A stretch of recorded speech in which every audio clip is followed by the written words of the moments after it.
Quand donc s'arrêtera cette propension à donner des leçons au reste du monde? Quand s'arrêtera donc cette attitude condescendante qui procède à montrer que l'on détient seul la vérité et à vouloir l'imposer aux autres? En réalité, c'est la plus grande menace qui pèse désormais sur la paix dans le monde. Le camp occidental a donné un bien piètre exemple tout au long des 20 dernières années. Ne l'oublions pas. La guerre d'Afghanistan, la guerre d'Irak, la guerre de Libye, les guerres du Sahel, et tout cela pour quel résultat?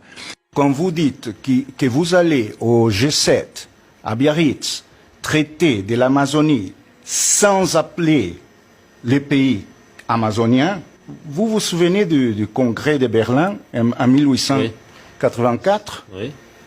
Vous avez, les Européens ont décidé sur le futur de l'Afrique sans appeler les Africains.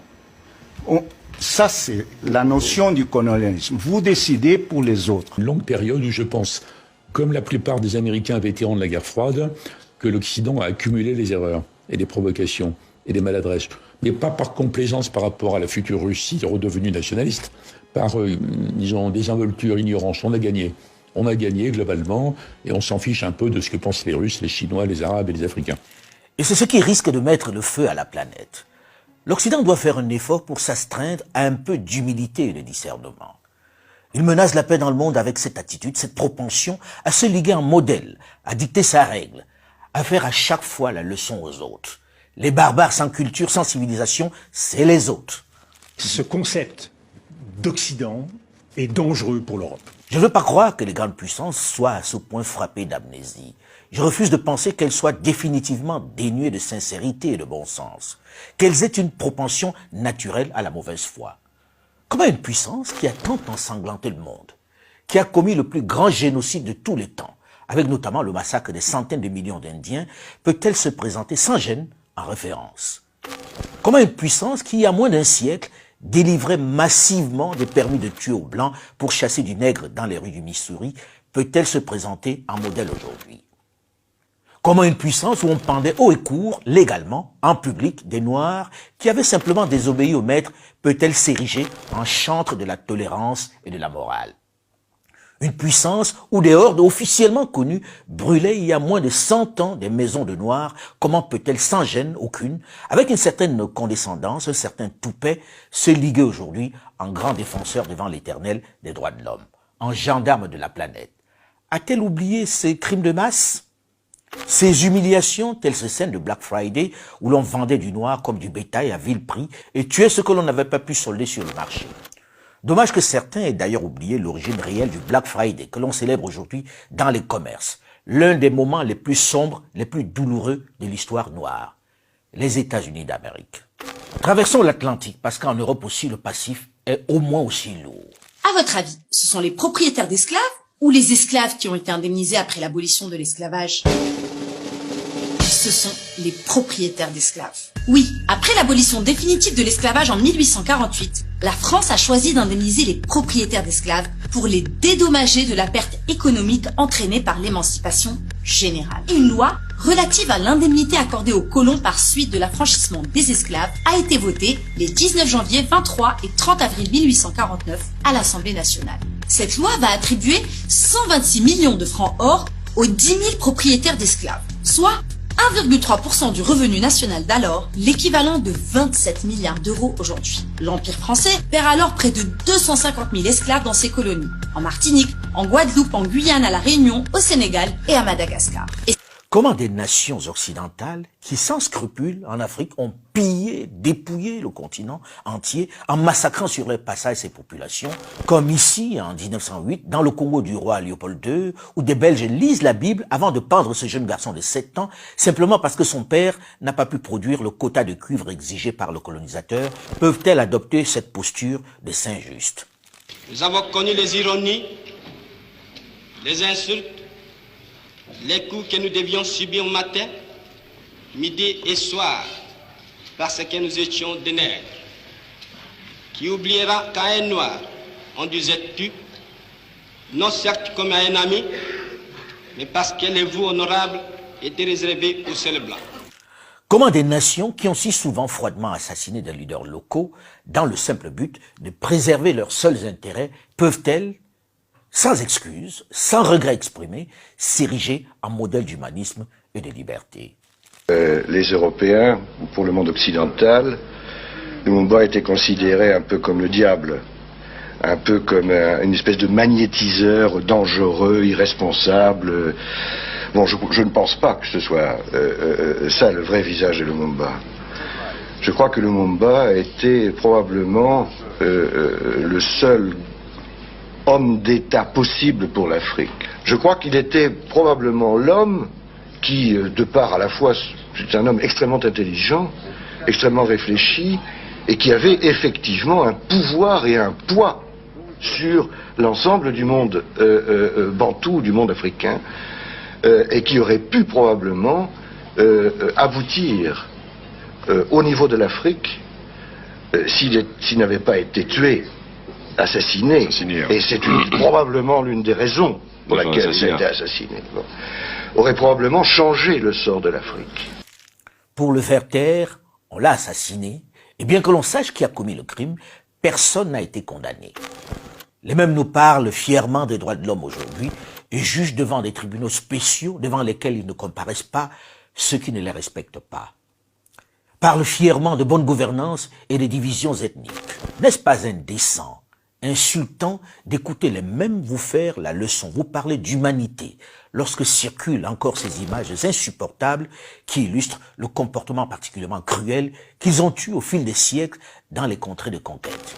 De temps en temps, je me fais mon film en imaginant la réaction des Occidentaux si celui qui est ainsi piétiné, si celui qui sert de marchepied aux colons blancs était leur propre fils. Qui est le barbare dans l'histoire en réalité? Celui qui se comporte de façon aussi violente ou la victime qui subit sans se rebeller? Comment ne pas être révolté devant toutes ces injustices, ces humiliations, ces dénis d'humanité dont le noir a été victime pendant tant de siècles? Et lorsque l'on parle des siècles, cela donne l'impression que tout ça c'est de l'histoire ancienne, que l'on parle de temps immémoriaux. Pourtant, il n'y a pas si longtemps, moins de 80 ans, une de ces puissances a minutieusement, froidement largué les bombes les plus meurtrières, des engins de destruction massive sur des populations civiles. Une puissance qui a condamné des générations de jeunes Japonais aux pires conséquences biologiques, qui se mue en donneuse de leçons. Un peu gros, non? Les États-Unis d'Amérique. If there is a country that has committed unspeakable atrocities in the world, it is the United States of America. They don't care. They don't care for human beings. 57 years ago, when Japan was retreating on all fronts,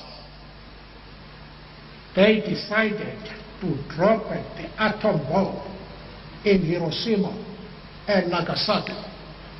Killed a lot of innocent people who are still suffering from the effects of those bombs. Those bombs were not aimed against the Japanese. They were aimed against the Soviet Union to say, look, this is the power that we have. If you dare oppose what we do, this is what is going to happen to you. Because they are so arrogant, they decided to kill innocent people in Japan who are still suffering from that. Who are they now to pretend that they are the policemen of the world? Une puissance qui, à moins de 65 ans, a ainsi coupé des têtes d'autochtones dans l'ouest du Cameroun et les exposé pour montrer sa puissance et imposer son pouvoir, peut-elle parler d'histoire ancienne? J'entends déjà ici et là des voix s'élever pour dire que c'est une histoire ancienne, que l'Africain doit arrêter la surenchère mémorielle, que les contemporains ne sauraient payer pour les crimes de leurs parents, qu'on n'est pas dans l'Ancien Testament. Possible. On a tendance à dire oublions le passé, ce qui est impossible, parce qu'il y a toujours ce devoir de mémoire que nous avons, qui est souvent qualifié par de l'hypersensibilité, c'est pas le cas. Pour oublier, il faut que le responsable, le coupable, ait au moins fait amende honorable, qu'il ait demandé pardon et pensé à corriger. Il faut aussi qu'il ait vraiment changé de comportement. À bien y regarder, les choses ont-elles fondamentalement évolué dans le sens de la correction? J'en doute, même si certains parlent désormais de New Deal. La relation entre l'Europe et l'Afrique, quand même, je rappelle qu'elle date de plusieurs siècles. Alors, il serait intéressant de savoir ce qui s'est passé pendant ces siècles pour qu'en 2021, on se décide à parler de New Deal. La manière a peut-être évolué, est peut-être plus soft, mais le fond semble être le même. Malgré les siècles, les États-Unis n'ont-ils pas, pour des raisons fallacieuses, suscité une autre tuerie de masse?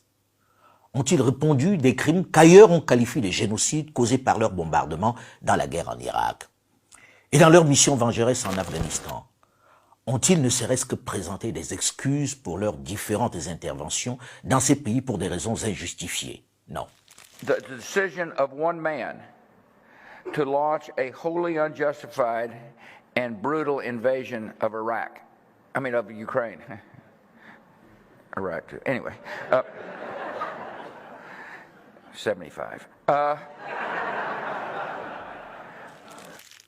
Lapsus révélateur qui ne fait pas sourire les Irakiens, c'est certain.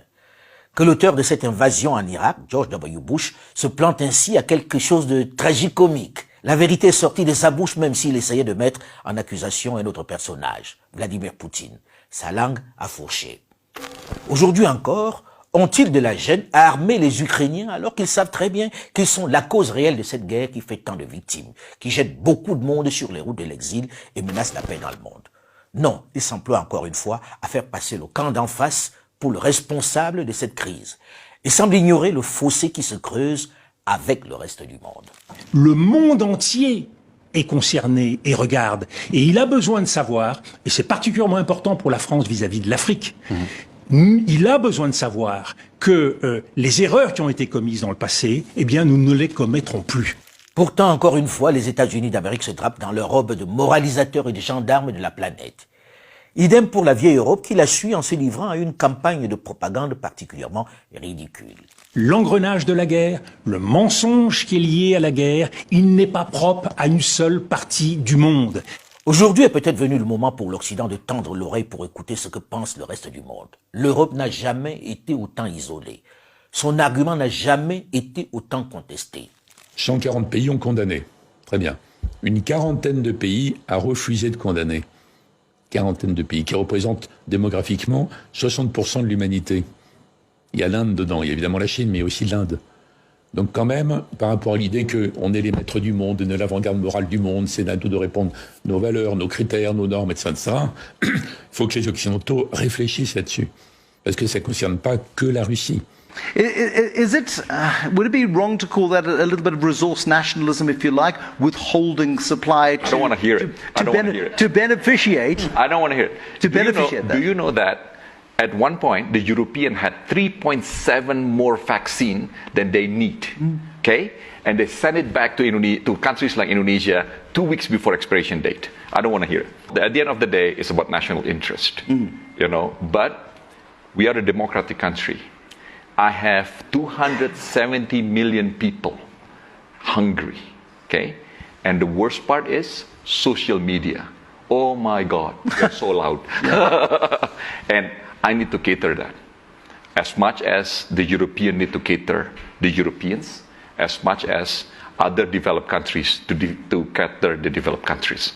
So this is a fight of democracy to sustain the very fabrics of survival. Europe has to grow out of the mindset that Europe's problems are the world's problems, but the world's problems are not Europe's problems.